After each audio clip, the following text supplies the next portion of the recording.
Would you consider yourself a high-level entrepreneur? Now, most likely, if you're listening to this, you definitely are. And what I've heard over and over and over again is it's hard to find like-minded people that are like that too. Again, I'm from Maine, so I totally understand how difficult it can be. Thank goodness I have an amazing online community, so I know tons of them. And that is exactly why we are starting this brand new mastermind group with high-level, like-minded entrepreneurs, the ones that you can go alongside with that will help move you to the next level, let alone with kick butt coaching from me, because I like to slap you around, both on focus and on strategy. So if you're looking to double or triple this year, which I know most of you are, I want you to go ahead and apply and see if it's a good fit for you. I will totally tell you if it's not, and if I wouldn't do it if I were you.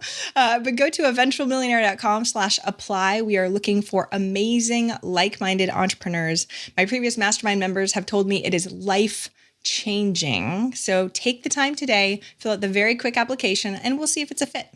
Take care. Potent advice and inspiration from real self-made millionaires. Welcome to The Eventual Millionaire with your host, Jaime Masters. Welcome to Eventual Millionaire. I am Jaime Masters, and I am so excited to have Sigrun on the show today. You can find her at sigrun.com. She's been the CEO of multiple companies beforehand, before she even started her business. Plus, she has multiple MBAs, and she grew her business from 0 to over $1 million in less than 4 years. Thank you so much for coming on the show today. Thank you for having me. It's a pleasure. Well, one of the things I absolutely loved is that you are on a mission to accelerate gender equality through female entrepreneurship. It is so hard to find females for this show. You have no idea. Well, maybe you do. You're a podcaster also, right? Why is that such a hardcore mission for you? Well, actually, it is easier to help men. And if I wanted to have life easy and my business easy, I would be coaching only men. But that's not what I was put on this earth to do. I realized that quite early that I am called to help women. For some reason, we have less confidence. We've been brought up to be nice and behave and not take risks. And this is haunting us for the rest of our lives. So only 1.7% actually make more than $1 million a year, female entrepreneurs. So I'm on a mission, like yourself, hopefully, to change that. That's amazing. So what I would love to hear is your story then. How did you go, especially because you were successful before, but then had a hiccup when you moved? Tell me a little bit about your story. Well, I moved to Germany, 20 years old, to study architecture, thinking that art and science was my dream, combination of both. And it's a fantastic study, but I realized towards the end of my studies that it was not the job that I wanted. I was in a small architecture firm. They paid me salary late. I realized that if I really wanted to be this successful architect that I admired from the books, I had to live somewhere outside Iceland. And I also saw only men be really famous and successful. And and then there was the internet that came along. So this is many moons ago. I'm a little bit older. And I just was more fascinated. It sounded more exciting. It sounded more accessible. And what I've realized much later, women have a big chance building businesses on the internet, even more easier than in other industries. So I moved over to the internet. I finished my architecture studies. So actually, I'm a licensed architect. And I started to study computer science on the side and starting to work in a software company in Iceland. And only 2 years later, I find myself in a small software company after actually losing my job in the dot-com boom when everyone had to let people go. You know, everyone were over-investing. People were burning money like crazy. And I was one of those people let go. So you lived through that, like the whole craziness. What year was that ish? 2000 something? 2000. Yeah, 2000. wow. Yeah. And that's when I lost my job for the first time. And it was a shock. But I took a very fortunate decision. Right around that time, there was a course offered for women only to learn about how to write a business plan. So I had no business education or degree or experience, but I did this course. I learned how to do a business plan. I brought the business plan to a small software company and made them hire me based on the business plan. I was too scared to start a business. This is back in 2002. I was just like, I have no money to start a business. I need the safety net. And And you know that most people actually start a business in their 40s. And I think that's smart because then you Right. have Make all collective the mistakes experiences. early, right? Yeah. Someone Well, else's company. make them in somebody else's company. Yeah. So yeah, it was a smart decision when I look back, but I also didn't have a business idea. And I started to work in this small software company. And a year later, I come to work and I hear that the company has been sold. And not immediately that day, but a few days later, I got the crazy idea that I could become a CEO. And still, no business degree and no business education. But, common sense to business. I would say my parents had a dry cleaning since I was, 10 years old. So I saw a few things. I saw how they run a business. But yeah, still, I wouldn't say necessarily I had this business acumen or knew that I would be a business person. But I felt very comfortable in this small software company. I felt like one of the nicest places have ever worked for someone else. And I just said, I want to stay here, but I don't want a new boss. And yeah, I did what it took and got the job. And that changed my life completely. I realized that I found my zone of genius. It wasn't architecture, it wasn't computer science, it was building businesses. And my first job was a turnaround. So actually, if shit hits a fan and economy goes down, actually that's not bad for me because I consider myself as a turnaround expert. You're like, been there, done that. I'm good at that. Yes, Survivor. I know I'm good at it. Yeah. You look under every stone and you find stuff, especially when you go into other people's businesses. You just look and you will find how to turn the business around. And yes, you will have to let people go. But, you have to cut so deep that it bleeds, is my advice for anyone who needs to go to a turnaround ever. I love it. It's hardcore. Your name means Valkyrie. I looked it up because I thought it was such an amazing name. So now I get it. Right? Yes. Cut so deep it bleeds. You're which is difficult. Whiting knife. Which is difficult though, especially if it's I think the attachment of being the CEO and the business owner is tough sometimes because it's not like I'm just doing what I have to do. It's like, it's my baby. I can't cut deep, right? Like, how do we deal with that when the CEO and the business owner are one and the same? Well, yeah, obviously it was easier to come in, but I had been working for the company for a whole year. So I felt like it was mine. And it was hard to let people go that were kind of my friends. And suddenly I was boss of people who were my colleagues before. But yeah, it is hard. Just this morning, I had to let someone go. Sucks. Let's talk about that for a second because I work with a lot of business owners and we talk about this and I'll even have them call me right before because it is one of the worst things, even if the employee sucked horribly bad, right? It still sucks so bad. So what advice do you have for people in that situation right now? See it as an opportunity for both of you to grow. I also didn't sleep so well last night. I don't do it that easily. And I have probably fired 30 or 40 people. Yeah. In the last 15 years. So I wouldn't say I do this every day, but I probably have done it more often than most people that I know. And still, the night before, when I know I'm firing someone that has been on the team and I feel they're doing an okay job, but they're obviously not in the right role. I didn't sleep that well. But when I've done it, I'm so relieved. After. And I feel the relief of the other person as well. And I use it as a coaching opportunity. I really take the time. I don't go right in and say, you're fired. I don't even use that word. Yeah. I talk about, how do you feel in your role? Do you think things are going well? And I use it as an opportunity. If they say, oh, I think everything is good, I'm like, well, that's not really how I see it. So here's my perspective on it. And here's what I, see happening. And we agreed, that, if it's not a fit, round peg into square hole, that's just not a fit. And we agreed after 45 minutes talk that it was best that this employee would leave. And so, you can do it in a nice way. And typically I stay actually connected to most of the people that I fired. They're my Facebook friends still today. Ditto. Well, for some of them, for sure. And it's so funny. So to me, when a business owner looks at what they have to do, they always look at the sort of the worst, like, I was holding them up, I was supporting everything. Well, they're humans and they can take care of themselves also, right? Just so we put so much on them. Now, don't get me wrong, very, very important to care about our employees, but the fact that you have a heart and that you don't want to do it either, but that you know they're going to be better off either way.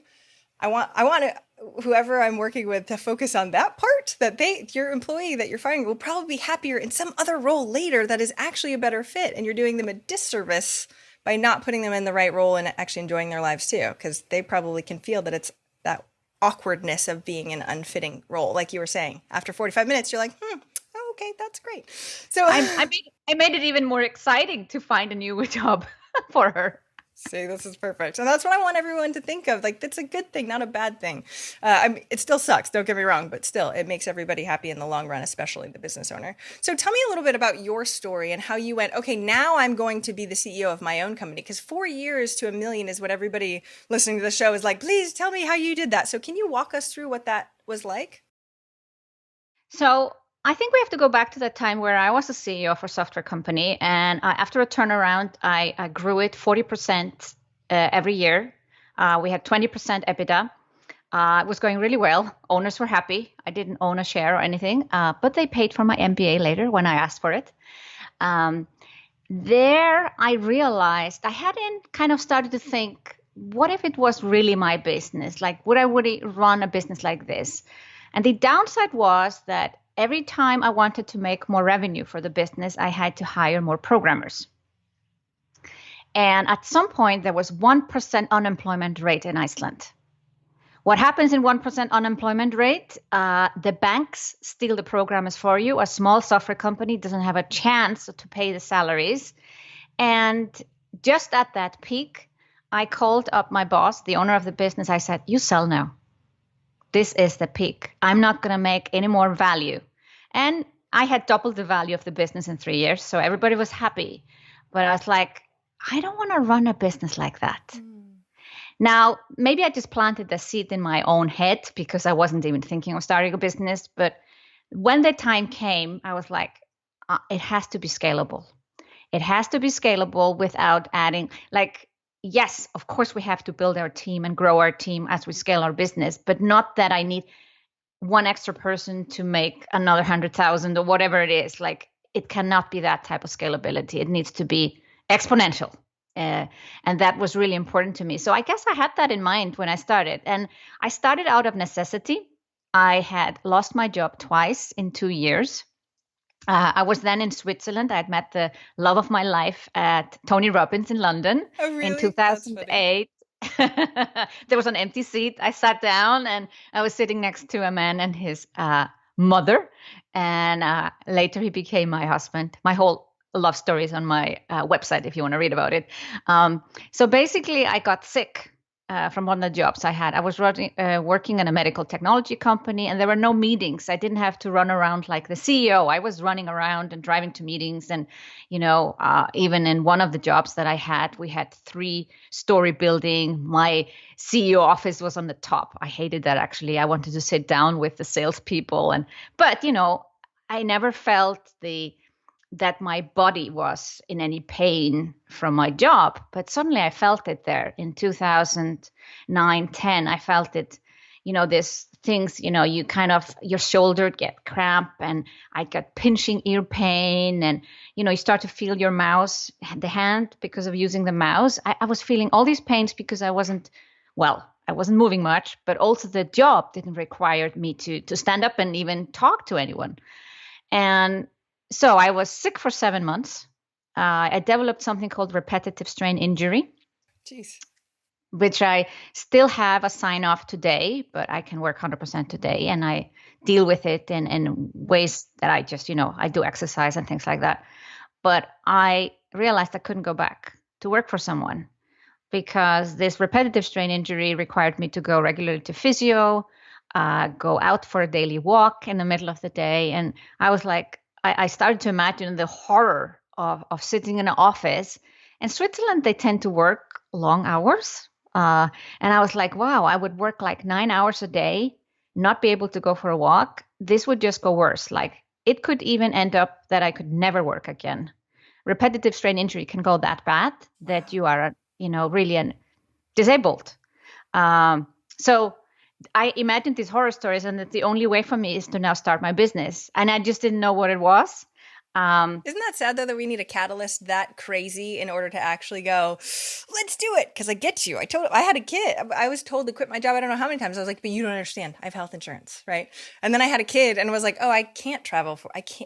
Now something outside myself made me do it, which is sad that I couldn't do it on my own, just in my own opinion, going back. But it's interesting that you need something outside of yourself, quote unquote, to really give you that push.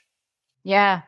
I think we sometimes need pain, whether it's, about losing weight or having a healthier lifestyle or finally starting that dream business. Sometimes it needs to be some painful thing that happens to us or for us, let's say. For us. I love that too. I just feel like, man, if I just got way better at paying attention to signs before it gets, I'm very pain tolerant. So it gets like this before I decide, right? And so I'm trying to lessen the pain tolerance that I have. So that way I actually make the choices that I know in my heart I want to make beforehand, right? Because there's those things that we do need that outside pain, because it does make a bigger difference in the long run. But yes, go ahead. Yeah. So it took me forever to get started. I was overthinking the business idea, and I lost 12 to 18 months worrying about what my business idea is. Thank you for saying that. Everybody wants to hear that. Thank you. Yeah, it was not like, oh, I just knew it all. I was avoiding the business coach label like the pest. I didn't want it. I was like, no, I'm going to write books. I'm going to be a photographer, like anything. Like I was taking all my hobbies that I've always loved to write. I'm a serious hobby photographer, put it on a little break the recent years, but yeah, I can take pretty good pictures and get paid for it. And I was looking at all the things I could do. And it was like the elephant in the room, you're a business coach, you've been a CEO for 10 years. I had been hired to write business plans for startups. It was all there, and I was just avoiding it. I'm like, no. And something happened. There was somebody told me about accountability course that somebody was doing, and I just signed up, and I didn't even take really part in the course, but my eyes kind of like, oh, yes, I got it. I can help people take action. I'm an action taker. Even though I've been in a limbo for 18 months, I know how to take action. I've always taken action. So I started to test little things out with just entrepreneurial friends. We call it beta testing today. And I even did like these challenges and stuff, but all under the radar, not publicly. The first time I dared to do something publicly, this is in March 2014, I realized that my own struggle was, a business idea in disguise. And my first online course I created was how to find your true passion and the right business idea in 30 days. And that's, I posted it in a few groups, decided to run it like a challenge for 7 days. 134 people signed up. Wow. I would say about 30 or 40 were active in the group. I got amazing testimonials. I a little bit overwhelmed them because I expected them to figure this all out in 7 days. So now actually the course is 30 days and not 7 days. I don't really sell it today. It's a bonus to my big program. But it was the start. The 134 people, was it paid or not paid the first time? No, it was a free. It was a free. Okay, perfect. Yeah. But I was such a beginner in online business that I didn't have an upsell afterwards. I delivered this amazing value and then I was like, oh, I didn't think this through. Like I was so focused on creating the content as, I was just preparing the content always for the next day. And I didn't have anything like planned afterwards. And it feels like such a failure looking back. But, I have a story to tell on a podcast. So that's exactly. Cool. Learning. There we go. Learning. And then I was and then I started to do something smart in the middle of the year. I was selling single sessions. I got little consulting contract on the side. So I was earning a few thousand, but not much. I started to do weekly webinars in July 2014. And I did weekly webinars for until I had achieved 100. And this massively built my list. I learned to do Facebook ads. I was adding 100, 200 people to my list every time I did a webinar. So by September, just after a few weeks, I had about 1,500 people on my list. And I started to ask myself, why am I not earning more money? I was really kind of around, even like, I think in August, I had like $800 revenue. I was like, what's going on here? And of course, I wasn't asking for the sale. Okay, there I we go. wasn't launching anything. Like, Okay. I wasn't doing the things I should be doing. And I was still like, what's going on with me? So here I was with my decade of CEO experience, MBA from a top-rated business school, and I was struggling to figure out how to sell something. And this is what happens, I think, when you move from corporate to your own business. It's because your own name on the, on the line. It's very hard to shift. And I see this with most women, finding it very hard to start. After you've cracked the code, it becomes like drinking water. But I was also fighting this idea that I should be able to solve this on my own with my business experience and education. Why do I need somebody's help? And well, I needed somebody help, obviously. I hired a coach for 6 weeks, and just paying upfront the $5,000 I paid, and that felt like so much money back then. I got an email the same day for someone asking me for coaching. And I'm like, seriously? And so I really believe that when you invest in yourself, that you have a return. There's this exchange of energy, and you might not even need the coaching itself. Of course, that's good too. But it was like, that's not the problem here. I just needed to actually show the world that I'm serious about my business and be willing to invest in myself. So that resulted in me making $55,000 in 3 months after making almost nothing. Well, I made about 20,000 the 9 months before. And so this was a complete shift.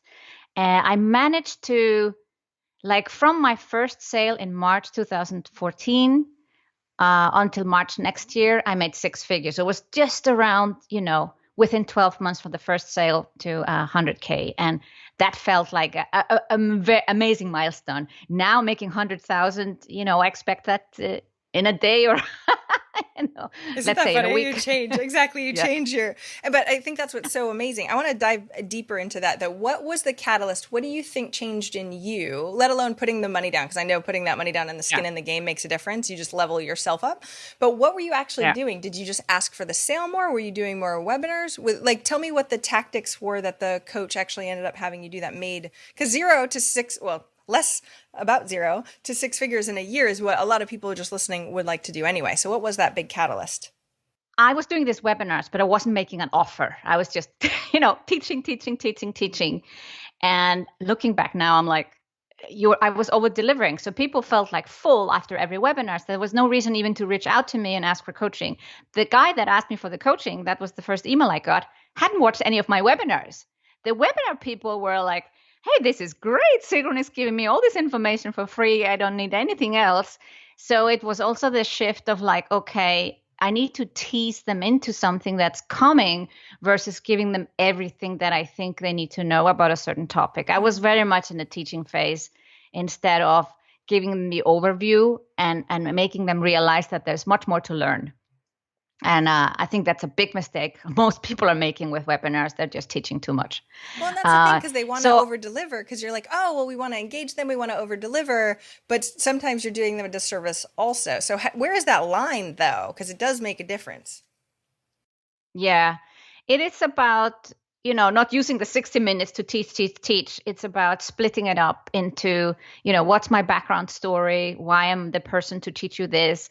Here are my 4 principles or 3 mistakes, or kind of giving them the overview, but realizing that there's more to learn. When you teach everything you know about a topic in 60 minutes, you overwhelm your audience.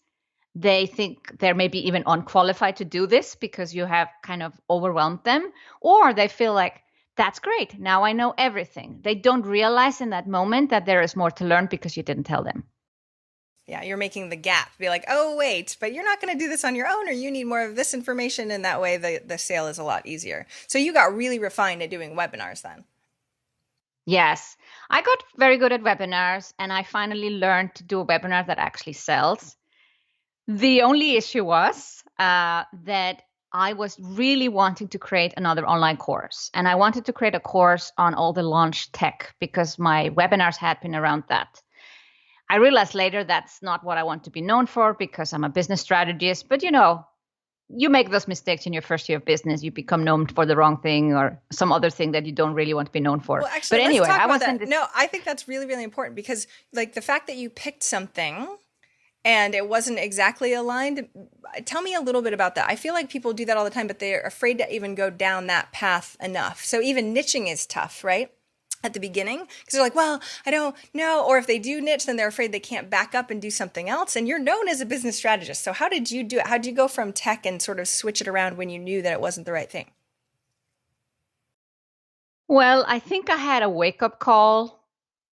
I went to a conference in May 2015, and I'm walking to the reception, and there's a woman who comes, oh, you're Sigrun. So a lot of people start to know me because of my webinars. Like I go to a conference in, Dallas, Texas, and somebody knows me, from my webinars. And I thought, oh, that's cool. She knows me. But then she said, Sigrun, we are the same. We do the same thing. And I'm like, oh, no.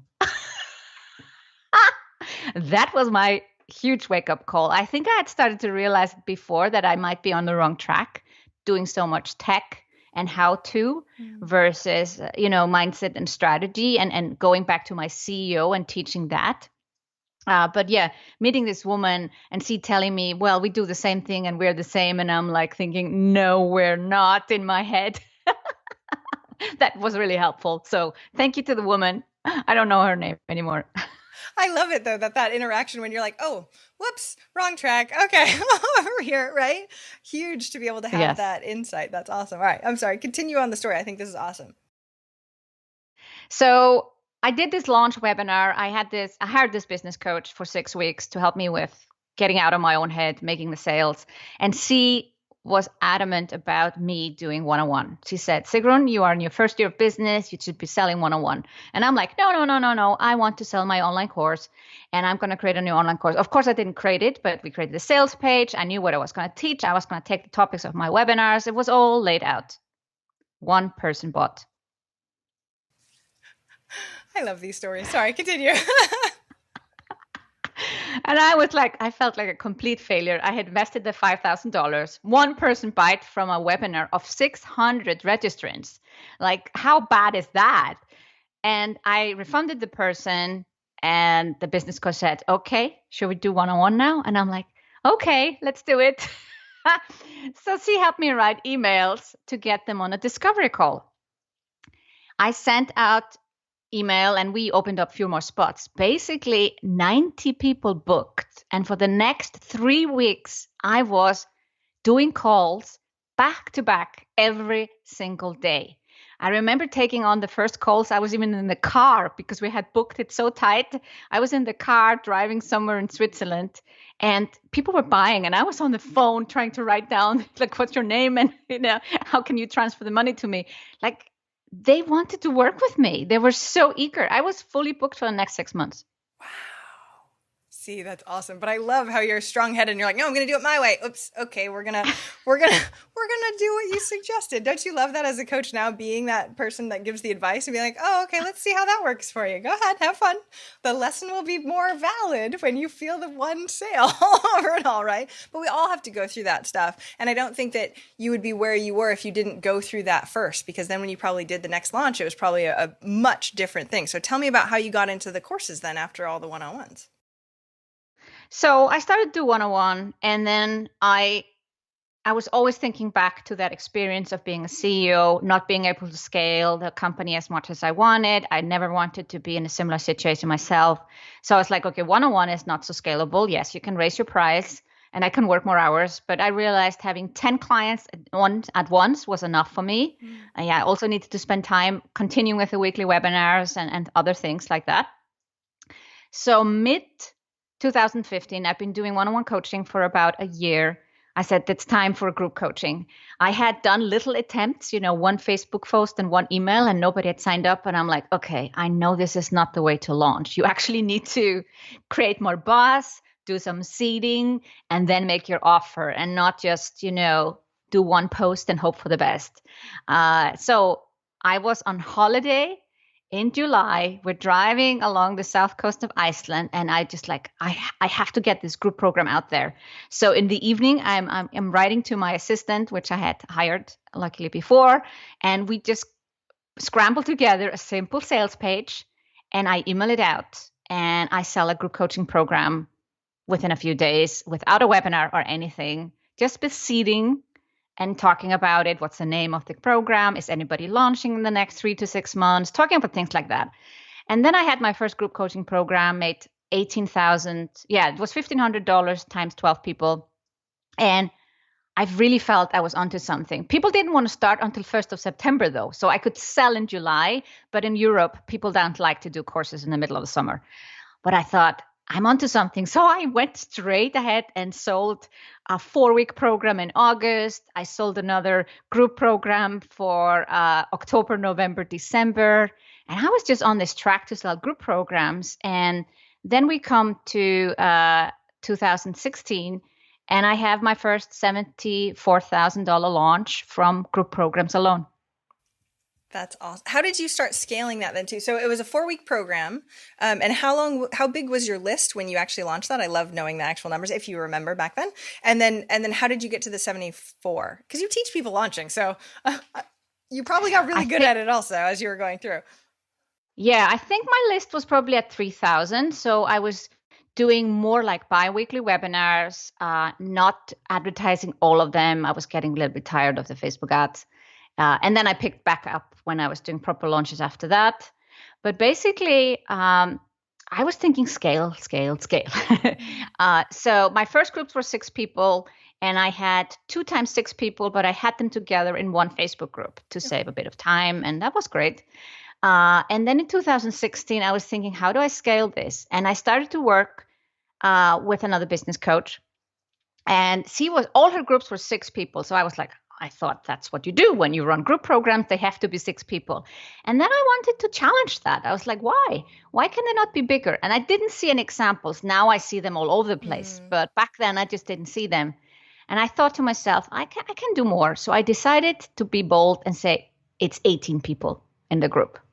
And I was always thinking that everyone needs time on the hot seat. I was in that mode, which I know now that's not the thing, or people often don't even like to raise their hands. They just like to listen to others. So that was all still, that was my own limiting beliefs in terms of what a group program needs to look like.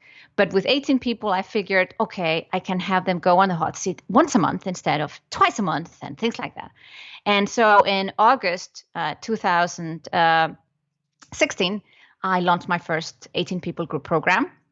And that became probably one of my favorite groups. What happened was they stayed with me for 3 years. They renewed, not the whole group. I think the final group was 10 people. Always a few people dropped off, but they made me an offer every year how they can continue. So 2016, 17, and 18, it was the same group that continued. And they always came when it was running to the end. They came to an offer with me. Sigrun, we want to continue with you, but you only have to do 1 call a month with us. And this is what we're going to pay you. Wow, that's awesome. So was it a year-long program or was it 6 months? What was the group of 18? So yeah, I started to scale in that sense. So there's 2 ways you can actually scale group programs like I was doing it. I made the groups bigger and I made them longer. So you have less sales cycles too. You're like, oh, now they're going to go. So do you do 6 months or 12 months? I started, the smallest group I ever run was 4 weeks. Mm-hmm. Then I've done 2 months, I've done 3 months, 6 months, 9 months, 10 months. And then I ended up with all of them being 12 months. But this took a little bit of time. I think it was 2017 when all of them became 12 months long. Wow. Well, and you probably built up all of the content and everything else in the back end too, to be able to have 12 months. Not that they don't have just you too, but I'm sure you have a huge repertoire of a ton of content that you've recorded from over these years, right? Do you keep that all on a membership site? Do they get access to that? Or is it just like a hot seat kind of thing? It was mainly mastermind, so hot seat type of things. But I had been doing the weekly webinars and people that was basically my membership. So every time they had a question, how to do a webinar, how to do this, I'm like, it's in the membership. So I had all the content, but of course, because they are weekly webinars, they were not structured like a course or a program. They were more like resources. Yeah, so you could just go, you need that, go over there. You need that, go over there. But you must have a team, especially now. So fast forward to now, you're running a lot. So you've got a lot going on. So what does your team look like to be able to support, especially with how many, I'm assuming you have tons of clients all at once. Yeah, so the group programs, I first must share this part. So my launch was 74,000, and then we come to September 2016. I've just launched this 18 people group program, and my husband loses his job. And he had been working for the tech industry, Fujitsu Siemens, Hewlett Packard, and Cisco Systems, and just had past 10 years of service for Cisco Systems. And there's another restructuring, and he loses his job. But even before, he started to joke around like, hey, I can just work for you. Or, you're doing so well, I don't need to, work. And I didn't like those comments. I was like, no. But something happened in me when he lost his job. Of course, he got a, what do you call, package, he got a package deal where he's get paid for 6 or 9 months. But still, I thought to myself, he doesn't need to go back. So in 2016, I made 340,000. So I was like, I went from 74,000 in 2014, 164 in 2015, 340 in 2016. But because he lost his job, something clicked with me, and I made my biggest group launch, 230,000. That's big. That was over 2 months. Because it's masterminds and you need to do discovery calls and all of that. So it's not like in 1 week. But it was as a result, after him losing his job, that I kind of like, I did even one group more than I was planning to do and something like that. Now, the thing that happened next was in January 2017, I started to work with a new coach. And I come all excited into the first coaching call and getting to know the new group, and it's a little bit like a new school, and you're all excited. And then he asks us to share, what is your biggest win since, you started this program? And I'm like, I had a $230,000 launch. And people are like, yeah. Everybody's super happy. People only had to be at 6 figures to be in the group. So this was pretty huge. And then he asked me back, so what are you selling now? And I'm like, I don't know. I don't have anything else. So you don't have anything scalable to sell? And then I'm like, no.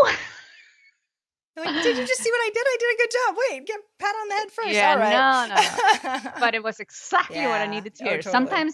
Sometimes I don't like coaching like that, but it was what I needed in that moment, because I was not, I had always this idea when you have an online business that you have a signature online course. And since the first one didn't work out, the one where I failed in my first year, and I'm so glad today because I don't want to be known for that. I just had focused on one-on-one and groups and doing it very successfully. But suddenly I was there, 3 years in business, starting my 4th year, and I did not have my signature program. And I had been jealous of all the other people that had their signature online programs, and I didn't. And again, something clicked within me.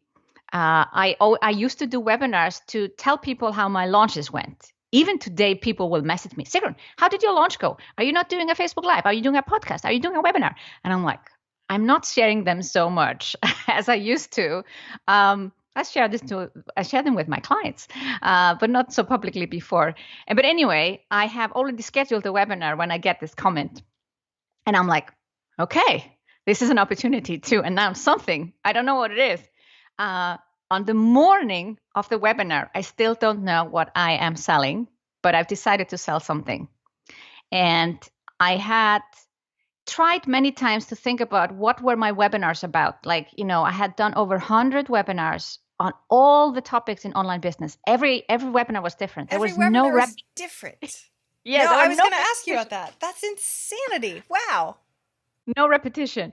And I was like, there is a course in here. I just don't know what it is. And I had even hired a person that was supposed to be an expert in stuff like this. And she said, this is at least a 12-month program. I'm like, yeah, I think so too.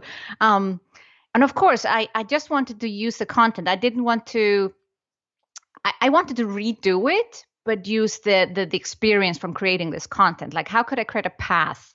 Because people needed a path. I had tried to do a membership with the webinars, and that was not satisfactory because they are not connected with each other. And as I sit there on the morning of the webinar, I'm like, Sigrun's online MBA. I just made it up on the day. I contact my assistant. I said, let's create a sales page. And she had like 2-3 hours because she is 6 hours behind me. So she had like 2-3 hours to create the sales page.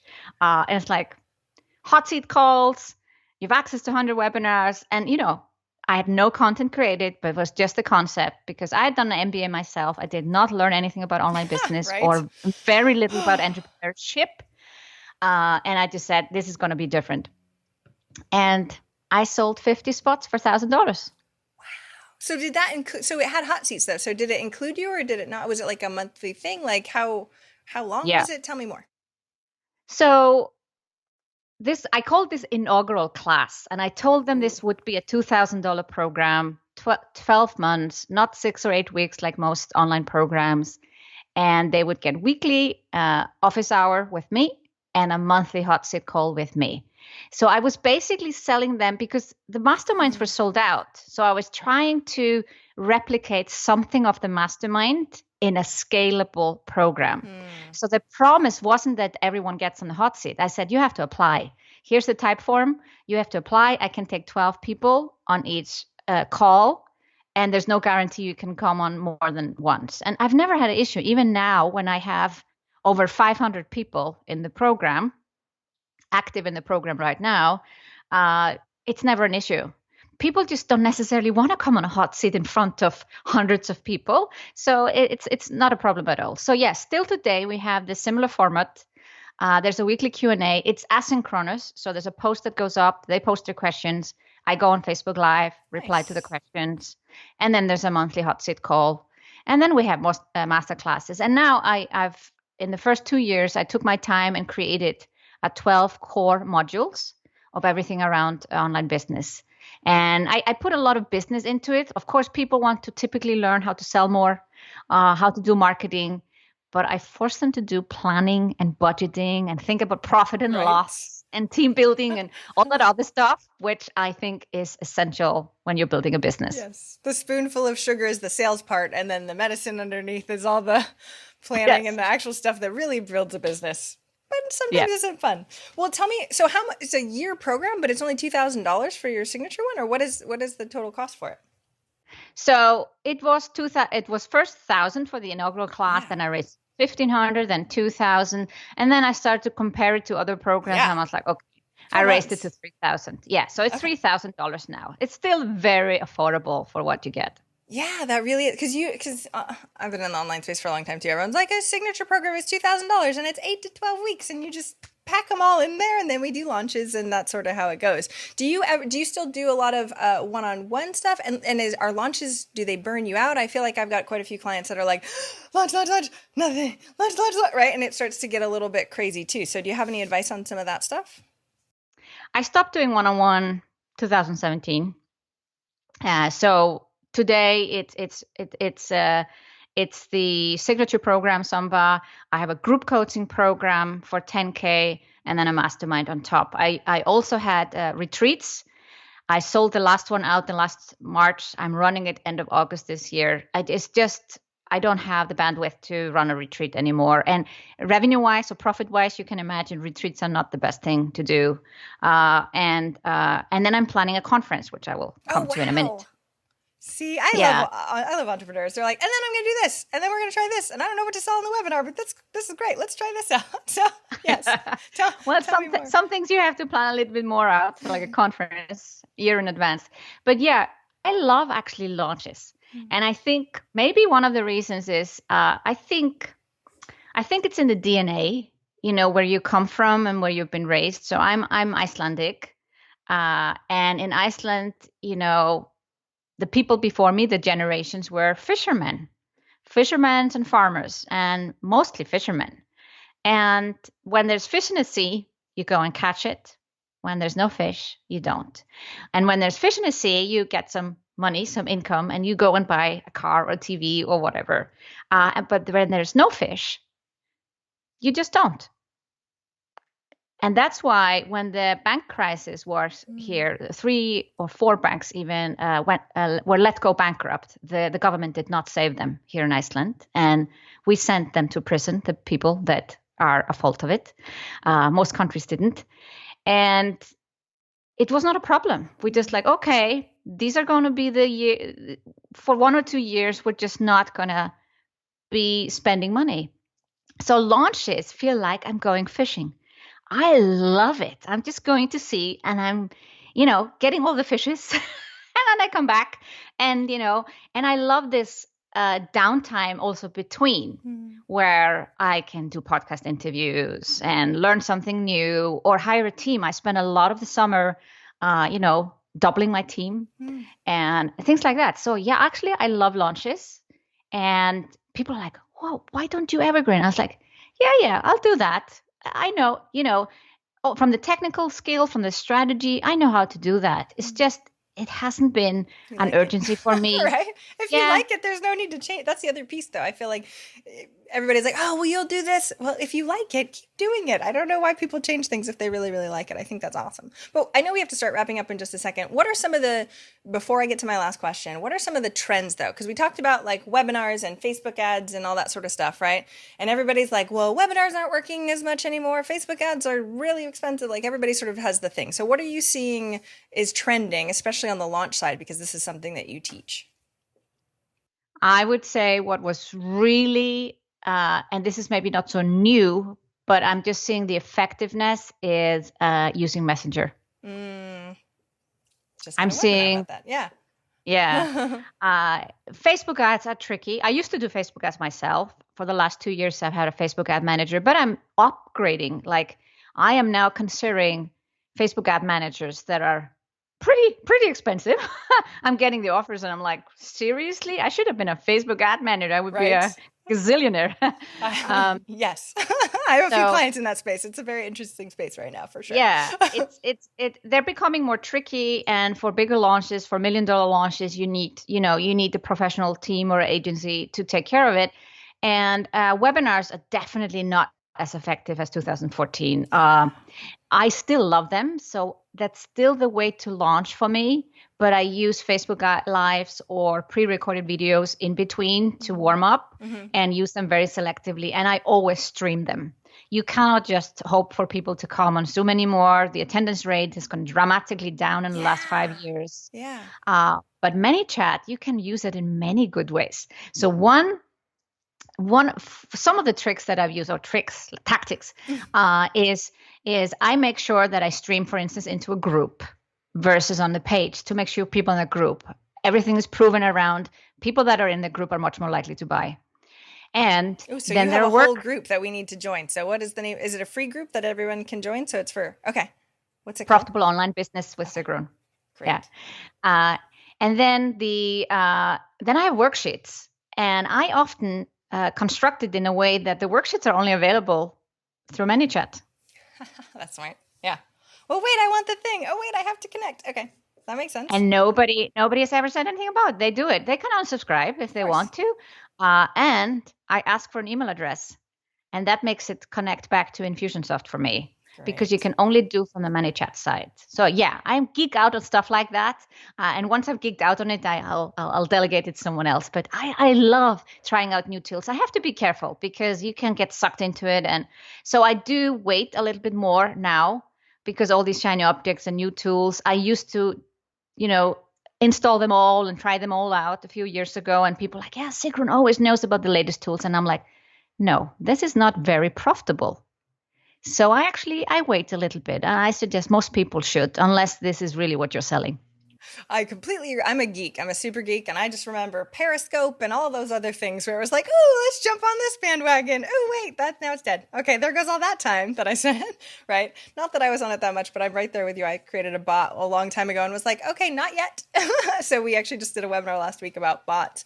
But to know, especially on the email open rates and the webinars, like people are hearing that stuff, but they're not, to me, hearing a lot of the other good things that are coming out that are actually working. And so I really appreciate that info and you sharing it with everybody. So have you built your group up from the beginning, or was it recent? Like, how did you know that the group thing really worked well? I actually opened the group in 2014, but I never kind of, let's say, it didn't go viral, or I wasn't trying to kind of get so many. I remember I was in a Facebook group, a big Facebook group, and people used the opportunity to advertise their groups. And it just felt icky to me. Yeah. So I didn't. So yeah, my group is about, it's more than 10,000 members, but it's still like I've made several $1 million. So it's not always about size. Yeah. And honestly, I will probably create a new group very soon, because what happens is if you have a group over several years, there's a lot of dead, not necessarily bodies. I don't want to, we talked about blood before, but there's a lot of like, yeah, it's a digital dust in there that it's not helpful for the engagement. And I believe pop-up groups can be very helpful for launches versus using the same group again and again. I've done both, and both things can work. But yeah, if people are really interested, they will join a pop-up group. That's awesome. Do you have a lot of moderation, though, that has to go to create an actual engaged, or do you have any resources that you can tell us about creating an actual engaged community and group? Because otherwise it's like dust bunnies, like flying through and a bunch of spammers, unless they actually are active and engaging your group. So what happened, I would say exactly a year ago, is that I just got very tired and I archived my group. Wow. And it's not archived right now as we're talking about it, but I just felt this exhaustion. It's a lot of work, yeah. Yeah, my team was just too small. It was pretty much me, my assistant, and my husband part-time. And I felt I was like, nothing happened unless I said, let's do this, let's do that. And I just felt suddenly this tiredness. I didn't think I had a burnout. I probably just caught myself before that happened. And I took a step back. I archived my free Facebook group. I focused fully on my clients. I merged two masterminds that I was planning to run two masterminds on two levels. I merged them together. I made some hard decisions just before Christmas last year, but in a good way. Yeah, maybe it hurt me business. Maybe I lost less, $500,000 less revenue. But I just thought, for my health, that's, you're gonna spend anything. Yeah.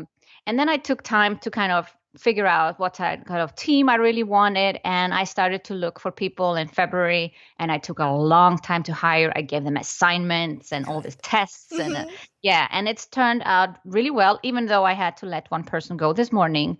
Overall, that process was fantastic. I have an amazing executive assistant who just like, I cannot believe that I didn't have one before. It's been life-changing. And so I've really taken the time to kind of grow my team. And like you say, you have to go back when your business has grown fast and you kind of just are running with it. And suddenly you realize one day, wow, I'm running really low on battery. I need to take a step back and make sure I get more help. And that's where I was. So that explains why my group is maybe not as active as could be, but it doesn't really hurt my sales. I just spike it up in launches. See, I love you being honest about that stuff too, and the fact that you were able to understand before the pain, before the burnout side, to go, oh wait, no, there's some inklings of this isn't really good. Because I feel like business owners have to have that recalibration, and we don't want to admit it. We're like, no, everything's perfectly straight line all the way up every time, right? And it's not like, you have clients, it's not like that at all. A lot of times it can be like, oh wait, don't like that part. Oh wait, let's go over here, right? So we're always trying to recalibrate and figure it out. So I really appreciate you being honest to be able to talk about it, because most people don't. They're like, everything is sunshine and roses. I'll talk about it later. But, yeah. So I really appreciate that. I know we have to start wrapping up because I told you we might potentially go long. I'd ask you a million questions. So the last question is, what's one action listeners can take this week to help move them forward towards their goal of 1 million? One action. What would 10x your business? The action that would 10x your business. And it's not the same action for everyone. So I just want you to, those who are listening or watching, think about that. What is the one action you could do that would 10x your business? And there is. I love it. And there is, just so you know. So keep brainstorming, because there definitely is. I love that. Where do we find more about you? I know we can follow your group and all that fun stuff, but tell us where you are online. So I have a podcast as well, The Sigrun Show. And Sigrun.com, you find my website. And last but not least, I would say sign up for a wait list for the Self-Made Summit, which is my conference. That's a conference coming up in June 2020 in Iceland. So I'm bringing in speakers from Europe and America, and my guests will be women from all over the world, and they're already booking their travel. And because I'm on a mission to accelerate gender equality, Iceland is #1 in gender equality in the world. Really? Wow. It doesn't mean that we're super good, but it means that everyone else is worse. But my goal is to bring together women, like-minded women who really want to change the world by starting or scaling their business. And I want us to think bigger. I want more women to be millionaires. And then they can come on my show. Awesome. Where do they find out more about your conference? Can they go, is it Sigrun.com where they'll find all that information? Sigrun.com/self-made summit. Ooh, nice. I love the name of it too. Not self-made man, self-made women. All right. Thank you so much for coming on the show. Everybody check out her podcast. I so appreciate you, Sigrun. Thank you so much, and have an amazing day. Thank you so much. It's been a pleasure. If you enjoy this show, I would really appreciate your wonderful words of feedback. Go leave me a review. I would love a rating, whatever you can do in the time that you've got. I would so appreciate it.